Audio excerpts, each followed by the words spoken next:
नमस्कार, आप देख रहे हैं उन्नति न्यूज 24 खबर सच तक और मैं हूं आपके साथ रेणु कुमारी। हरिद्वार लोकसभा सीट से उत्तराखंड क्रांति दल के भावी प्रत्याशी मोहन सिंह ओसवाल से हमारे उन्नति न्यूज 24 के संवाददाता ने मुलाकात की। नमस्कार, आप देख रहे हैं उन्नति न्यूज 24 और मैं सतीश यादव। आज हम पहुंचे हैं जो हरिद्वार क्षेत्र से प्रत्याशी हैं मोहन सिंह ओसवाल जी, उनसे मुलाकात करने के लिए पहुंचे हैं और उनसे हम बातचीत करने की कोशिश करेंगे कि यहाँ पे जो हरिद्वार से रिलेटेड या जो पूरे उत्तराखंड में कुछ समस्याएं हैं उन चीज़ों के बारे में हम बातचीत करने की कोशिश करेंगे। बने रहिए आप लोग हमारे साथ। जी सर, बताएं सर, जिस तरह से यहाँ पर जो अभी कंडीशन है और बहुत सारे प्रत्याशी वगैरह खड़े हुए हैं, जिस तरह से आपका ये जो दल है काफ़ी पुराना दल है, इस तरह का हमने सुना है, तो आप क्या कहना चाहेंगे अभी यहाँ से अगर आपकी सीट निकलती है? देखिए, मेरा नाम मोहन सिंह ओसवाल है जी। मैं उत्तराखंड क्रांति दल से हरिद्वार संसदीय क्षेत्र से लोकसभा का प्रत्याशी हूँ और मेरा चुनाव निशान है आइसक्रीम जी। आप देख लीजिए, आपका बहुत ही अच्छा नाम है उन्नति 24 यानी उन्नति न्यूज 24। आप 24 घंटे जो है उन्नति की ओर लगे हुए हैं, लेकिन आप देख रहे पूरे प्रदेश की एक एक युवा से आप अगर इंटरव्यू देंगे या जानेंगे, किसान से, मजदूर से, उनसे आपको पता लगेगा कि यहाँ अवनति की ओर जो है उत्तराखंड जा रहा है। सिर्फ उत्तराखंड के अंदर खुदान हो रहा है, पहाड़ कट रहे हैं, पहाड़ धस रहे हैं। उनको कह रहे हैं कि भाई हम जो है ऑल वेदर रोड बनाने का काम कर रहे हैं, वो एक वेदर भी नहीं झेल पा रही है, तो ऑल वेदर की बात भी कहाँ करें। तमाम मुद्दे हैं जो आज जस के तस पड़े हुए हैं। सबसे पहले हमने कहा भाई कितना छोटा प्रदेश है, इसमें जो है मूल निवास की जो व्यवस्था शुरू से उत्तर प्रदेश में रह करके हमारे पेरेंट्स जो है हमारा खुद का जो है मूल निवास बना हुआ है, अब हमारे बच्चे जो है वो अस्थायी निवास बना रहे हैं। तो क्या उत्तर प्रदेश से अलग हुए तो इसका मतलब ये थोड़ी ना हो गया कि हमारा मूल निवास खत्म हो गया। जब हमारा उत्तर प्रदेश में रह के मूल निवास बन रहा था तो प्रदेश सेपरेट ही तो हुआ है जी, कोई प्रदेश देश थोड़ी ना गठन हो गया, प्रदेश का गठन हो गया। तो इसका ये नहीं है कि आप उसको हमारा मूल निवास खत्म कर दिया। ये सरकार की नीति है। इस नीति में कहीं ना कहीं ये बैकडोर भर्ती घोटाला जो है इसमें जो है बहुत तेजी से बढ़ा है। जब अस्थायी निवास दे दिया जाता है तो किसी भी प्रदेश का व्यक्ति यहाँ पर जो है अपने वो पैसे लेकर के भर्ती कर दिया उन्होंने जगह जगह से, क्योंकि उनके पास भी अस्थायी निवास है जी, हमारे पास भी अस्थायी निवास है। तो हम कैसे कह सकते हैं कि भाई इन पे नहीं है, उन पे नहीं है? तो वो मूल निवासी जो है अपने मूलभूत जो हमारी अधिकार हैं उनसे हम वंचित होते जा रहे हैं जी।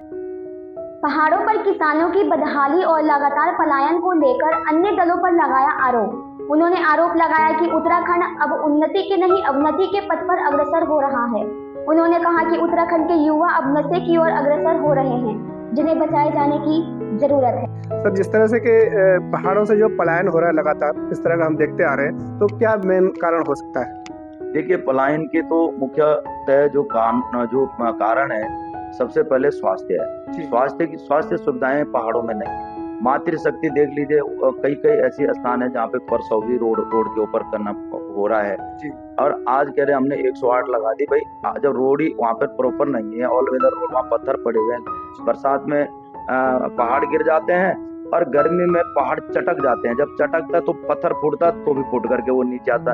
यानी कि ऐसा नहीं है कि बरसात में रोड टूटती है, कड़क धूप में भी पत्थर जब चटकते हैं तो ये चटकने के बाद प्लास्टिक होते हैं, नीचे सड़कों में आ जाते हैं। बंदर, कृषि देख लीजिए, कृषि है नहीं।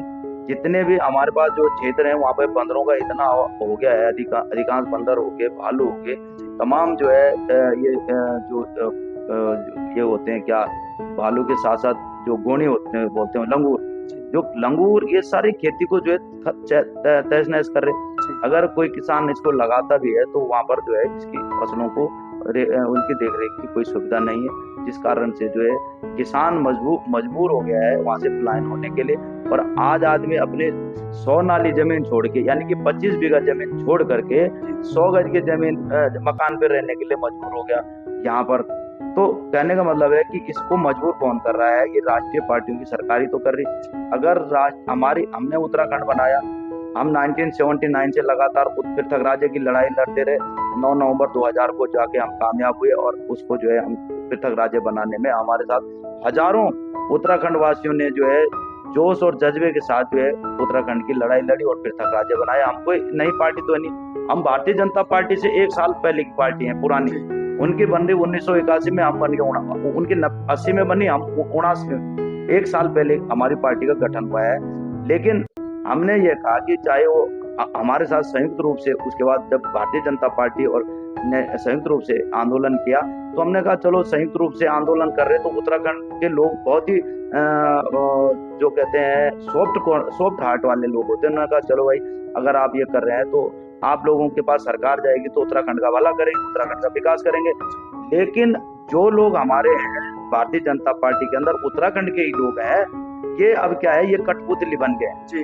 ये कठपुतली हो गई है। जैसा केंद्र चलाता है महाराष्ट्र को, जैसा केंद्र चलाता है असम को, जैसा केंद्र चलाता है बंगाल को, ये उसी कठपुतली के शिकार बन गए और अपने जो मूलभूत जो विकास कार्य है उनसे भी यहाँ जनता की तरफ कोई ध्यान नहीं है।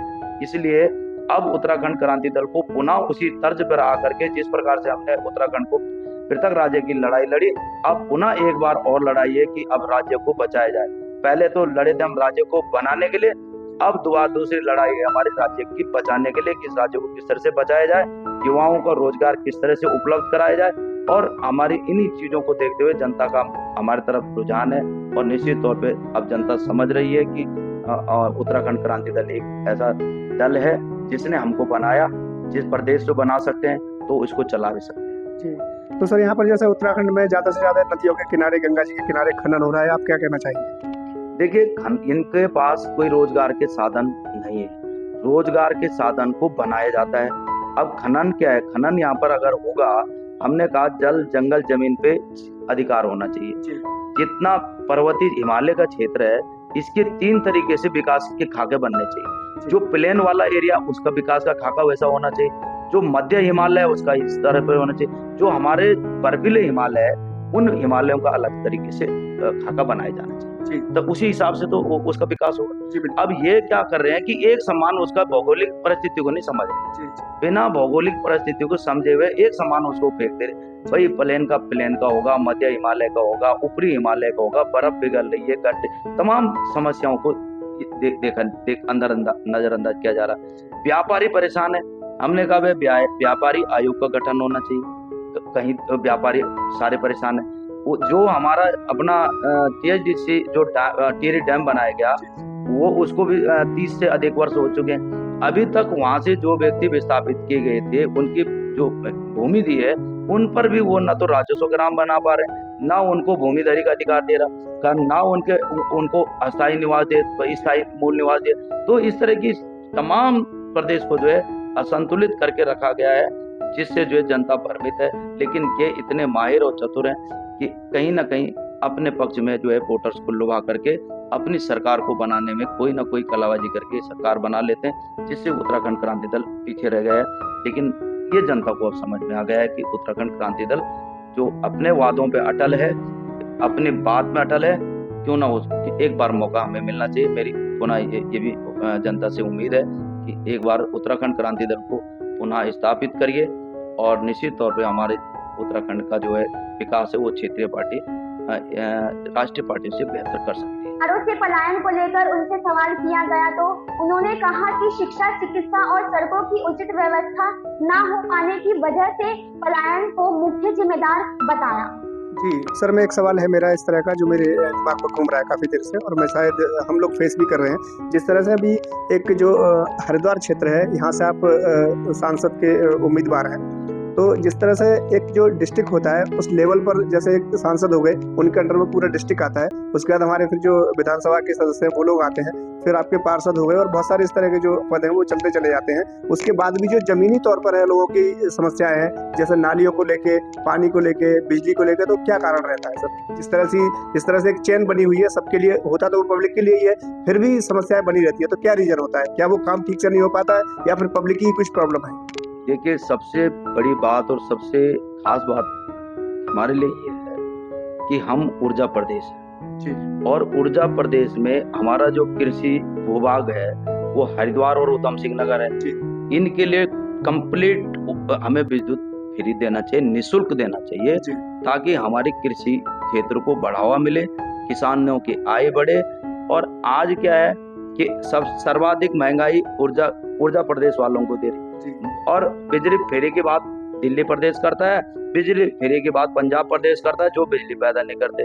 ऊर्जा प्रदेश होने के बावजूद यहाँ पे हमारे को 12% की हिस्सेदारी सेंटर दे रहा है। उत्तराखंड क्रांति दल जब सत्ता में आएगा तो प्रदेशवासियों के हित में काम करेंगे। हमने कहा भाई चलो 50% का हिस्सा आप रख लीजिए, नहीं रख रहे तो कम से कम 25% का हमें दीजिए। 75% का हिस्सा हम देश के लिए देने के लिए तैयार हैं। पहाड़ की जवानी, पहाड़ का पानी, ये काम नहीं आ रहा है उत्तराखंड के, क्योंकि यहाँ के पानी से बिजली बन रही, तमाम देश वासियों के लिए सारी काम। यहाँ का आप देख लीजिए, चाहे वो गढ़वाल रेजिमेंट में, चाहे गोरखा रेजिमेंट में, चाहे वो सिख रेजिमेंट में, चाहे वो कुमाऊं रेजिमेंट में, टोटल यहाँ का युवा जो है देश की रक्षा करता है। जब तक वो 35 साल तक जो है देश की सेवा करता है तो उस समय वो जवानी देश के काम आती है। मुझे ये एक बात बताइए, पहाड़ का पानी, पहाड़ की जवानी तो प्रदेश के काम आ ही नहीं रही है। हमने कहा भाई अगर कम से कम इतना हम देश के लिए करते हैं, और हमारा जो वन भूभाग है 70% से ज्यादा जो है हम वन भूभाग है जिसकी हम स्वयं रक्षा करते हैं, वनों को कटान करते हैं, वनों का वधान करते हैं, किन वनों को कटना चाहिए, किन की लॉपिंग होनी चाहिए, ये टोटल सिस्टम ग्रामीण क्षेत्रों में बना हुआ था।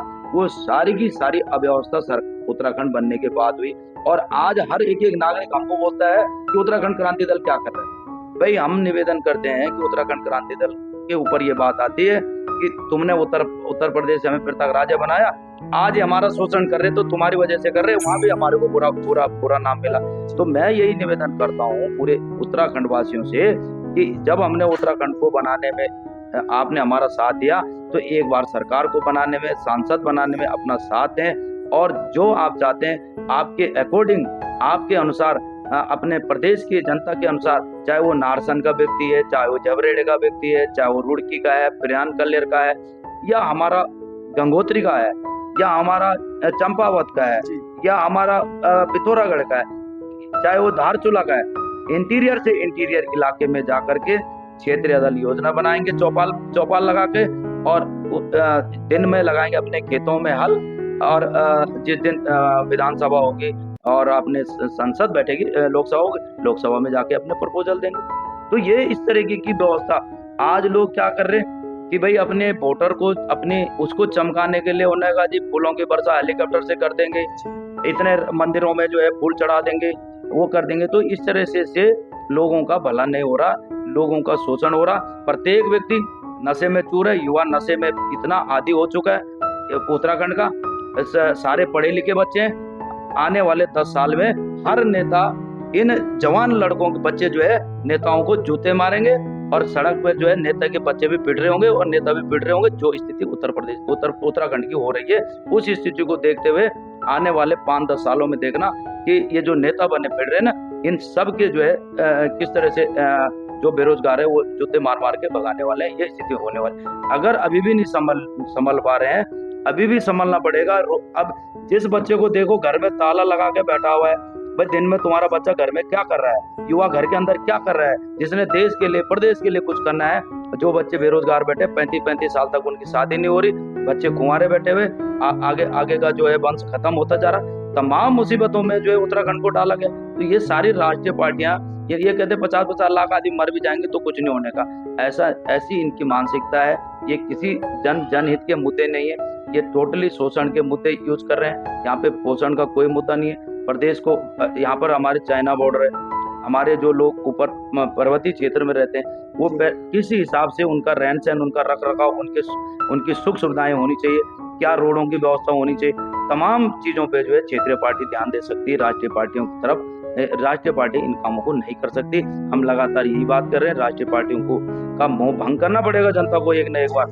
जब नुकसान हो जाएगा बहुत ज्यादा, तब आपको अकल आएगी, तब फायदा क्या है। इसलिए देर से कहते हैं कि अगर मान लिया जाए समय से जो है हमारी समझ आ जाए तो ये अपने प्रदेश के लिए ज्यादा बेहतर होगा। हरिद्वार में गंगा किनारे भिखारियों को लेकर उनसे सवाल किया गया तो उन्होंने इसे मौजूदा सरकार की नाकामी बताया। सकता है क्यों? क्योंकि विदेशों से जो लोग आते हैं वो यहाँ पर हमारे यहाँ भिखारी देखने नहीं आते। तो उनके लिए व्यवस्था होनी चाहिए, भिखारियों के लिए व्यवस्था होनी चाहिए। और उत्तराखंड सरकार को ये भी समझना चाहिए कि तीर्थ स्थल और पर्यटन स्थल जी दोनों अलग अलग विषय हैं। क्योंकि अगर हमारे पास अब लोगों ने क्या किया कि हरिद्वार जहाँ तीर्थ स्थल है उसको पर्यटन स्थल के रूप में यूज किया जा रहा है। जहाँ हमारा जो मसूरी पर्यटन स्थल है उसे आप देवस्थल बोल रहे। अभी तक लोगों को, सरकार को ये समझाने में नाकामयाब हो गए हैं कि हमारा बद्रीनाथ जो है तीर्थ स्थल है, तीर्थाटन है, लोग यहाँ पे तीर्थ के लिए आते हैं और वहाँ पे लोग शराब की बोतल लेके पर्यटक स्थल बना रहे। हमारे पास पर्यटक स्थल और तीर्थ स्थल दोनों ही है, इनको सेपरेट ढंग से डिफाइन करना पड़ेगा, तब लोगों को पता चलेगा कि भाई हमें अब जो नई नवेली शादी लोग आते हैं अपने घूमने के लिए, तो वो तीर्थ स्थल के लिए चले जाते हैं, उन्हें तीर्थ स्थल में जाने की जरूरत थोड़ी है, उन्हें तो पर्यटन स्थल की ओर जाना चाहिए। तो हमारे तीर्थाटन अलग है और पर्यटक स्थल अलग है, इन चीजों को समझने की आवश्यकता है। और अगर हम उन दोनों का रखरखाव अलग ढंग से करेंगे तो निश्चित तौर पे ये सरकार की जिम्मेवारी है, सरकार इसमें नहीं सोच रही है, सरकार इसमें कामयाब नहीं है। और जो हमारे जो लोग वहाँ पर जो मतलब जिन लोगों को रोजगार अगर मिल जाता है उत्तराखंड के अंदर, जिस प्रकार से हमने प्रति घर को हम कह रहे कि एक सरकारी नौकरी से जोड़ा जाना चाहिए, प्रत्येक एक व्यक्ति को उत्तराखंड क्रांति दल की सरकार आएगी तो प्रति परिवार एक रोजगार देने की बात करते हैं। तो मैं ये समझता हूँ कि ये भिखारीपन जो है उत्तराखंड में नहीं रहेगा।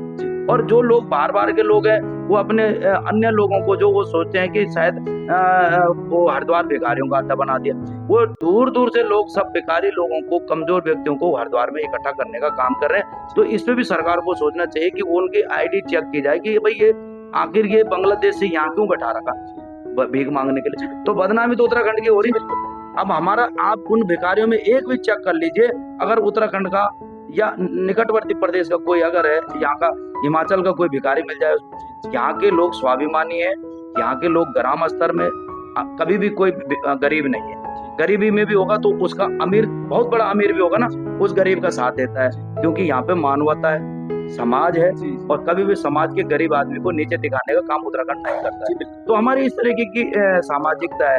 तो ये लोग तो बाहर से हमारे कहीं ना कहीं बाहर से ला करके यहाँ पर हमारे समाज को गलत कर रहे हैं, और जिससे हमारे उत्तराखंड का नाम पर बदनाम हो रहा है। तो निश्चित तौर पे अगर उत्तराखंड क्रांति दल जीतता है तो इन चीजों की व्यवस्था, जो आपका अच्छा सवाल है, इन पे हम सोचेंगे और काम करने का काम करेंगे। जी जी बिल्कुल। तो जिस तरह का यूकेडी के जो नेताजी हैं, उन्होंने बहुत ही अच्छी जो हमने जो भी उनसे क्वेश्चन किए थे वो उन्होंने बहुत ही आंसर अच्छे तरीके से दिए हैं। और मैं एक स्पेशली एक सभी देशवासियों से, या जो भी हमारे नेतागण हैं या जो भी दल है, उन सबसे एक रिक्वेस्ट करना चाहूँगा कि ये एक पहल भी है और रिक्वेस्ट भी मैं कर रहा हूँ, और सभी देशवासियों की तरफ से भी है कि जिस तरह से बाहर से लोग आते हैं, विदेश से लोग आते हैं, कहीं से भी आते हैं, तो यहाँ पर हरिद्वार हो गया या कहीं भी कोई भी टूरिज्म स्थल है और हमारे धर्म से रिलेटेड है, तो वहाँ पे एक्चुअली ज़्यादा से ज़्यादा लोग भिखारी बैठे रहते हैं। तो वो लोग दर्शन अब किसके करें? हमारी कमियों के दर्शन करें या फिर अंदर मंदिरों में भगवान के दर्शन करें? तो अगर हम मंदिरों में भगवान के दर्शन करना चाहते हैं, या हमारी जो गंगा जी हैं उनमें उनकी आस्था है, उनकी श्रद्धा है, उसके लिए वो आते हैं, फिर साथ में फिर उन भिखारियों के दर्शन क्यों? इसकी जिम्मेदार कौन है? सरकार जिम्मेदार नहीं है, या फिर जो अभी समाज है वो जिम्मेदार है, या आने वाले टाइम के किस तरह से इस चीज को सुधारा जा सकता है? तो मैं स्पेशली सभी से ये रिक्वेस्ट करना चाहूंगा कि इस चीज पर ध्यान देना चाहिए। और बहुत ही धन्यवाद आप सभी लोगों का, और बहुत ही आप सभी लोगों का आभार। बने रहिए आप लोग उन्नति न्यूज़ 24 में, और भी हम इस तरह की खबरें आपको दिखाते रहेंगे। और नेताजी ने उन्होंने कहा कि अगर जनता एक बार यूकेडी को हरिद्वार में मौका देती है तो बहुत ऐसी समस्याएं हैं जिनका समाधान किया जाएगा। इस तरह से यहाँ पर बात कही है। और मैं उनसे एक लास्ट क्वेश्चन करना चाहूंगा कि जिस तरह से अगर आपकी सरकार आती है तो सबसे पहले आपका समाज के लिए क्या काम है? देखिए, सर्वप्रथम यहाँ पे जो है हम जो इस क्षेत्र में है, जो संसदीय क्षेत्र है हमारा, इसमें हमारा जो ऋषिकेश से लेकर के तमाम जो कृषि भूमि जो है गंगा की बाढ़ से जो है क्षतिग्रस्त हो जाती है। वो क्षतिग्रस्त हो जाती है तो हमारे किसानों की फसल उसमें डूब जाती है, जिसकी वजह से किसान की आय घट जाती है। अब हम कहते हैं किसान को जी प्रति बीघा 200 रुपये दे दो, 50 रुपये पकड़ा देता है। किसान कई आत्महत्या कर रहे हैं देश में। अब आपने देखा पहाड़ का किसान कभी आत्महत्या करते हुए सुना? नहीं सुना, क्योंकि उनके खेत में बाढ़ आई नहीं। उनके खेत में सिर्फ उजाड़ हो रहा, और इतना उजाड़ हो रहा कि वो उसको थोड़ा सा झेल पा रहे हैं। लेकिन इनकी फसलें जब तमाम जितनी लागत रहती है उस लागत भी खत्म हो जाती है। तो ये सबसे पहले पक्के बंधे का निर्माण किया जाएगा इस क्षेत्र में। दूसरे में जो इनके खेतों में जो पानी रुक रहा है उस पानी की निकास नालियां बना दी जाएगी, ताकि वो पानी भी ना रुके और वो सीधे गंगा से वो पानी चला जाए, और हमारे उपजाऊ क्षेत्र जो हमारा है वो ढंग से हो जाएगा। तो हमारे इस क्षेत्र के जो है नेचुरल जो है हमें विकास, और हमारे ऊपर निर्भर होने की आवश्यकता नहीं किसान के ऊपर, तो सारा देश ही किसान के ऊपर निर्भर है। अब हम किसान को नुकसान पहुंचाएंगे तो किसान जाएगा। तो पहली बात ये। दूसरे में हम चाहते हैं जो हमारे यहाँ पर व्यापारी भाई है, यहाँ पर व्यापारी आयोग, उत्तराखंड में व्यापारी आयोग का गठन होना चाहिए ताकि व्यापार को भी सुव्यवस्थित ढंग से जो है किया जा सके। बाहर के व्यापारी, यहाँ के व्यापारी, तमाम व्यापारी यहाँ पर जो छोटे व्यापारी हैं उन व्यापारियों को जो है ब्याज रहित बिना ब्याज का पैसा मिले और वो ज्यों का त्यों अपना जमा करें और व्यवसाय चले और एक अनुशासनात्मक तरीके से व्यवसाय करें और ईमानदारी के साथ जो है बिजनेस चले। ये परिकल्पना के साथ हम जो है हरिद्वार में अपना वो दिखाना चाहते हैं पूरे विश्व को कि हरिद्वार के संसदीय क्षेत्र के जो लोग हैं बड़े ईमानदार लोग हैं, अतिथि का सत्कार होता है और प्रत्येक किसान का, प्रत्येक हमारे नागरिक का जो है सम्मान होगा। ऐसे हम उत्तराखंड क्रांति दल की ओर से हम चाहते हैं कि ताकि हर नागरिक की सेवा हमारे द्वारा हो सके। जी, तो ये थे यूपीडी के उत्तराखंड क्रांति दल के नेताजी और इन्होंने बहुत ही जो बातें कही हैं वो उत्तराखंड से रिलेटेड बहुत ही अच्छा लगा यहाँ पर हमें आके। बने रहिए आप लोग हमारे साथ। जी कोई नहीं। देश और दुनिया के अन्य खबरों के लिए देखते रहिए उन्नति न्यूज 24 खबर सच तक। धन्यवाद। हमसे जुड़े रहने के लिए हमारे YouTube चैनल को सब्सक्राइब करें और नई वीडियो की नोटिफिकेशन के लिए बेल आइकॉन को दबाएं। अगर आप ये वीडियो Facebook पर देख रहे हैं तो लाइक जरूर करें और ज्यादा से ज्यादा शेयर करें। धन्यवाद।